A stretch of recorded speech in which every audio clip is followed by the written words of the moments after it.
Nemesis. Level 5 upgrade. Alright guys, so as you can see, I actually have a pretty large pile of parts here to install.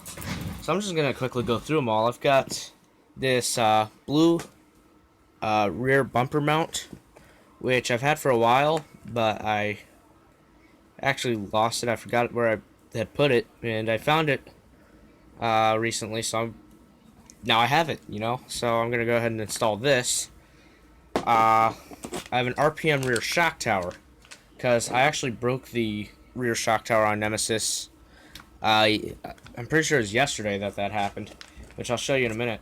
I've got rear axle carriers, because today I lost one of the bushings to Nemesis, so I'm just going to go ahead and replace them with the bigger axle carriers, which will allow me to use the larger bushings instead of the tiny ones that I built Nemesis with. And finally, I have this transmission box, because the one on here, yeah, it's pretty well trashed, and it's done for. It also has a modified pin for the idler gear, but this one comes, you can see, with the new one right there. So I'll have the proper pin for that. So yeah, I think it yeah, I took that off already, but I think it's time to start tearing into this. And I was going to say, the first thing to do is actually to go ahead and remove the rear wheels, which is easy enough.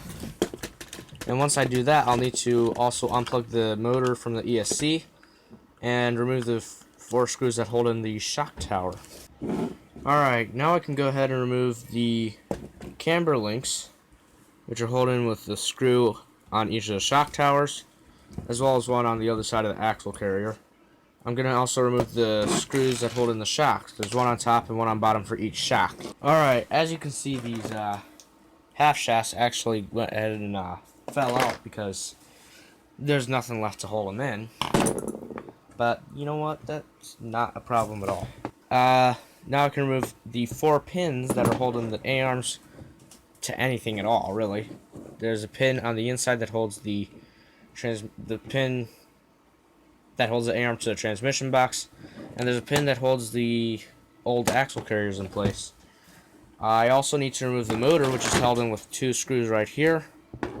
I need to remove the pinion from the motor to get it out, so that's one little grub screw right there. And I'm going to go ahead and remove the nut that holds on the slipper clutch and spur gear. Alright, now all I have left is these drive shafts, which are held in with these really long, like, grub screw pins over here. And there's one on this side. I think you guys get the idea. But I need to remove those. And then there will be 6 screws on the bottom that hold the transmission box in. And that'll finally be the entire rear end of this buggy taken apart. Alright guys, and I finally got all of that taken apart. Yeah. And as if that wasn't enough, I have like 6 screws to remove, or I guess I only have 5 on here, but 5 screws to remove, and they are long ones too. It's going to take forever. Alright, with that dismantled, I can start opening packages. Or in a second I can anyway. So I'm going to go ahead and pull this apart. And as you can see, I have all of my gears and bearings in here. And, well, since this is a fairly recent build, my stuff is in fairly good shape. So I don't want to, I don't really feel like replacing all the grease. I'm not going to do that much work, is what I'm trying to say. But, one nice thing is that I have an actual pin here. If we just cut this off, pull out the new transmission case, which you can see is much nicer than the old one. You can see, if I put them kind of next to each other, you can see how badly this one's actually destroyed. Hopefully. So, you can see that when I put them next to each other, this one's missing a whole segment out of it. That should be right there. The holes are completely trashed on this one, where on this one they're nice and clean. Even the top ones that hold on the gearbox, those are ruined. It's pretty badly messed up. But what I'm going to do is I'm going to replace them. Alright, now before I put the two halves of this transmission case together, I need to actually go ahead and re-grease the gears a little bit. And I'm just going to go ahead and use some Traxxas lithium grease, because it literally, because it was the closest thing to me. I'm not even kidding. But it just shouldn't be much, because these have some grease on it already. Just want to get some on there and make sure it's got quite a bit. And now we can go ahead and put this back together. I also, before I'm completely done, I'll have to put a piece of electrical tape over this so the grease doesn't like leak out or anything. Alright guys, sorry about that music. I'm just gonna get copyright strikes everywhere. Don't worry about it. So now we can go ahead and reinstall the transmission. Man, this thing looks so much better than the old one. Alright, now I can reinstall the A-arms, of course. Nothing too difficult, of course, we just use the same pins as before. So I'll be doing that. I'm also going to go ahead and reinstall the drive shafts using those same grub screw pins that I used from before. So let's get all that installed. Alright, now is the time where I open this package. So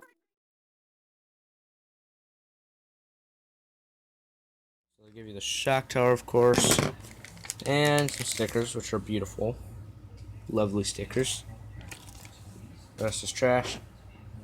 And this is actually a lot more solid feeling than I thought it would be. RPM's usually known for really soft plastic components that are flexible and don't break, but this actually feels really kind of stiff compared to most of their products. Strange. Oh well. We can still install it, so I'm going to take the camber links and mount them, I think, to the lower hole. Alright, with those installed, I can go ahead and put in 4 screws that hold the shock tower onto the chassis, which are the 2 up front, and the 2 in rear hold it to the transmission box. Alright, all of those parts are in. They're feeling pretty snug. Okay, let's open up our third package this video. So I bought these for the bigger inside parts of it because we don't have enough of the small bushings that I originally built Nemesis with. So I got these, and what I'm going to do is I'm going to take bushings, large bushings. These are the normal 5x11 size. Alright, so now we go ahead and we put in the same shoulder screws that held in the camber links to the axle carriers. I'm also going to go ahead and reinstall the spur gear, the motor, and the pinion gear. So I'll see you when all of those things have been done. Alright guys, I'm getting close, but I still need to do a few more things. First, I'm going to go ahead and reinstall the gear cover. And I actually need another screw for the bottom, which I have right here from Tony's Screw Kit. This one's a little old and beat up, but it should work as long as it's not completely stripped out. I do need to replace the bit though. So this is just held on with 2 screws. Alright guys, now I need to go ahead and put on this wheelie bar mount. And it needs to be held on with some screws, which I forgot to find those. Alright guys, so I'm going to use these 3 screws to install it. This screw held on my original wheelie bar mount, which is black. This one I just pulled out. This is brand new, I think. It is a cap head, which is not necessarily designed for it, but it should be about the right size. Then this one's the shortest one. If this is too long, I can find a different one. But basically, this really long one's going to go in this bottom hole down here and screw in there. This cap head, medium-sized screw, will go right in this hole, kind of second one here. And then push through to the other side, apparently. Might actually be too short. This last one goes right on this side, which is the same slot as the other one, but you know what, it works. So I'll just screw all these in real fast and check it out, guys. This thing is looking good. The cap head screw that I originally tried to use was too short, so I used a 30mm cap head screw instead. And it has like a shoulder on it, but it doesn't matter because the threads are on the right side of the case. So it's screwed in just fine. It's nice and tight. All the screws are tight.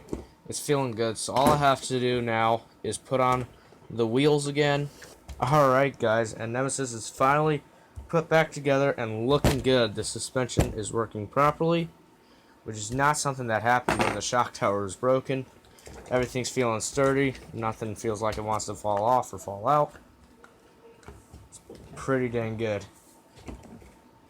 Well, Nemesis is finally ready to go again. I cannot wait to play with this thing tomorrow. But for now, that was Nemesis level 5 upgrade. I hope you enjoyed, and I will see you all later. Bye!